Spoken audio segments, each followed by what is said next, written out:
Foodies, siapa sih yang gak doyan nasi Padang? Kuliner yang rasanya selalu lama bana alias lazis obis ini emang nempel banget ya di hati orang Indonesia. Siapa sih yang gak doyan?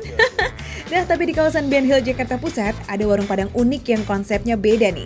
Kalau dilihat-lihat dari penampilannya, malah kayak kafe kekinian gitu. Rumah makan Padang, tapi nggak ada etalase kaca di depannya. Wih, beneran nggak sih nih? Daripada makin penasaran, yuk kita masuk. Udah, tamboci dah. Kalau biasanya kan, masakan Padang itu identik dengan etalase makanan yang menggiurkan, yang bikin kita bingung mau milih apa, kayak milih pasangan hidup gitu kan. Tapi ini kenapa ada disket di sini, Foodies? Ada disket, ada buku, ada kaset. Apakah ini menu utamanya? Kita akan cari tahu. Buat foodies yang baru pertama kali datang ke sini, pasti bingung. Kok yang dipajang malah yang nggak berhubungan sama makanan Padang gitu? Tenang, nggak usah khawatir. Etalase makanannya tetap ada kok, tapi adanya di dalam nih foodies. Ini bener nggak nih tempat makan Padang nih? Ini bener nggak? Ini Padang. Bener? Bener. Ciri-cirinya saya nggak yakin. Yang pertama, kok itu yang di etalase malah disket? Maksudnya apakah itu menu utama sini atau gimana nih? Justru biar yang lewat tuh bertanya-tanya ini apaan. Oh, hobinya bikin penasaran. Pandemi kemarin emang bikin banyak orang berlomba-lomba buat menciptakan ide bisnis yang unik. Seperti Aris ini nih, profesinya sebagai pilot yang terdampak pandemi, bikin dia banting setir jadi entrepreneur muda dengan memanfaatkan resep warisan orang tuanya sebagai pengusaha rumah makan Padang. Gini, aku pengen cobain makanan yang paling spesial di sini udah. Ya. Tapi minta izin nih. Ya. Ada satu nanti yang pengen aku cobain masak langsung di dapur. Boleh? Yuhu, semua bahan untuk masak-masak hari ini udah siap nih foodies. Ivan bakal diajarin masak telur dadar Padang. Meskipun kelihatannya receh banget, cuma masak telur dadar, tapi eits, masak telur dadar Padang gak semudah itu Pelguso. Ada tekniknya loh, just gercep deh ya, diotak-atik nih bahannya. Oke, ini langsung diaduk aja udah. Langsung aja dia. Langsung, wis. Aduk sampai Ini keahlian saya ini, ngaduk-ngaduk. Nah foodies, telur dadar di sini memang dibuat secara fresh, kalau ada yang order baru dibuat. Ada yang menarik di sini nih, semua masakan di rumah makan Padang kekinian ini pakai kaldu jamur. Yes, no magic. Jadi di sini nggak pakai MSG sama sekali. Yang digunakan adalah ini Foodies. Tuh, kaldu jamur. Nah kita lanjut yuk, masukin bumbunya ya foodies. Ada cabai giling, jahe giling, dan juga daun bawang. Jangan lupa ditambah tepung beras supaya bagian luar telur dadar jadi crispy dan renyah. Plus bawang putih nih yang bikin telur dadar jadi gurih. Udah, silakan tunjukkan ke Foodies. Ngaduk yang bener tuh kayak gimana supaya enak, supaya lamak bana gitu loh. tinggal diangkat ke atas. Jadi lebih cepat ngebusannya. Oh gitu. Nah ini salah satu triknya supaya telurnya mengembang ketika digoreng nanti foodies. Telur harus dikocok hingga berbusa. Kalau udah berbusa, siapkan minyak panas ya. Minyaknya harus panas banget. Ini juga bisa membantu supaya telurnya mengembang. Nah ternyata nih foodies, cara menggorengnya juga ada triknya loh, supaya bisa menghasilkan telur yang tebal. Bikin telur dadar Padang emang susah-susah gampang. Bahkan para karyawan di sini di training dulu sampai seminggu untuk bisa bikin telur dadar Padang yang perfect loh. Onde-mande. Tuanginnya ke tengah, pelan-pelan, jangan putus aliran telurnya. Gitu. Terus fokus di satu titik ya. Oke, yuk. Ya. Doakan saya Foodies. Ini masa depan saya, kalau saya bagus ini saya bisa kerja di sini katanya. Terus, lebih cepat. Nah kalau udah dituang ke dalam penggorengan, telur harus disiram-siram pakai minyak panasnya ya. Siram terus hingga matang foodies.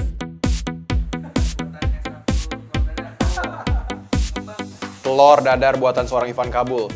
1-10 nilainya berapa? Ini nilainya 11 nih. Wah, artinya apa nih? Antara nggak ternilai atau emang ini nggak masuk itu?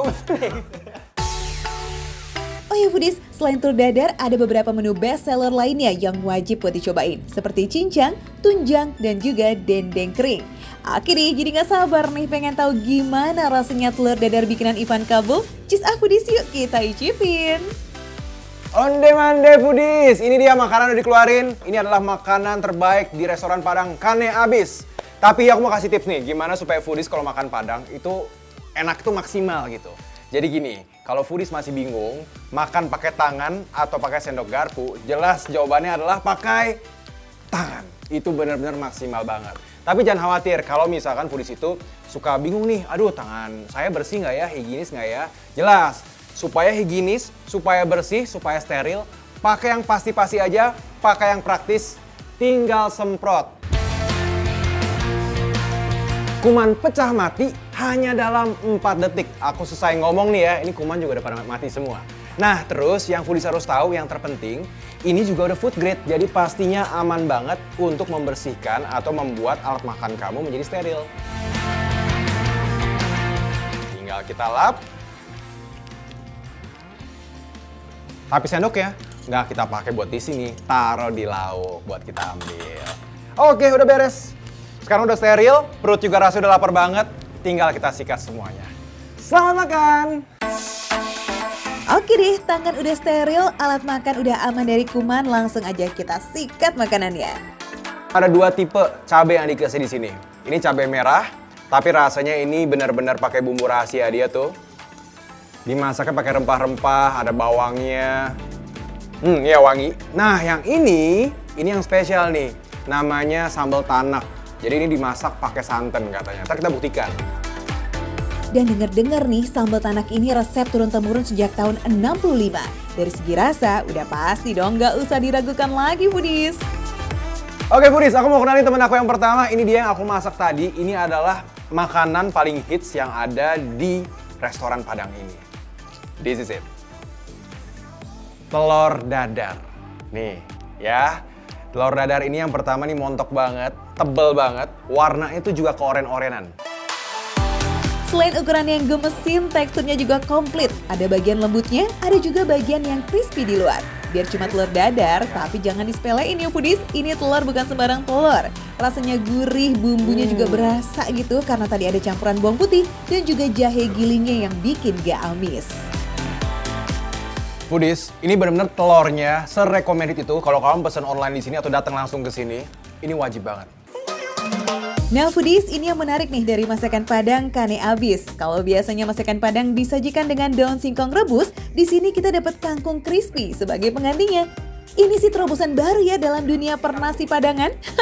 Tapi dari kangkung crispy ini justru bikin sensasi baru ketika makan nasi Padang. Ada kriuk-kriuk kayak gitu, asik banget loh pokoknya. Dengerin ya, kita ala-ala ASMR nih. Kriuk-kriuknya biar kamu denger nih.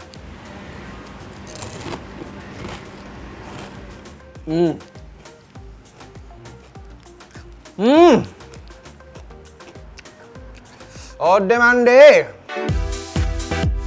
Jangankan diuak-uak pakai sayur dan lauknya, digadoin aja nih kangkung crispy ini udah lazis pakai banget. Nah sasaran selanjutnya nih, yang kriuk-kriuk lainnya ada dendeng kering. Gimana coba rasanya? Kasih tahu dong Van. Nice. Dia nggak terlalu tebel potongannya. Jadi waktu kamu gigit, garingnya tuh berasa kriuk. Dan kunyahnya tuh nggak susah. Selain dari potongannya yang pas, rasa sambalnya pun cocok banget sebagai campuran si dendeng kering ini. Gak terlalu pedas, pokoknya pas banget ya di lidah. Bumbunya juga nonjok lagi. Ini adalah cincang foodies. Jadi kalau dilihat ini sebenarnya ala-ala daging sengkel ya. Dari tampilannya, antara tunjang dan juga cincang emang mirip banget ya. Serupa tapi tak sama. Tapi tentu isiannya beda ya foodies. Kalau tunjang menggunakan kikil sebagai bahan utamanya. Nah beda dengan cincang yang bisa menggunakan bagian daging apa saja asalkan mengandung lemak.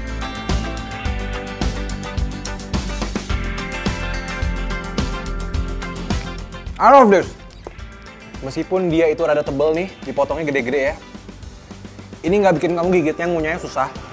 Tapi justru puas. Dan yang kedua, waktu aku makan, aku jatuh cinta banget. Falling in love banget nih. Sama kuahnya. Meskipun baru buka outlet sekitar 1 tahun, tapi masakannya nggak kalah otentik dengan rumah makan Padang yang udah senior. Jadi fix ya foodies, meskipun bergaya fancy, rumah makan Padang yang satu ini tetap masuk kategori makan receh. Tahu nggak kenapa? Ayo, kenapa coba? Karena paketnya ternyata untuk makan Padang yang kekinian ini dimulai dari Rp18.000 saja. Wow!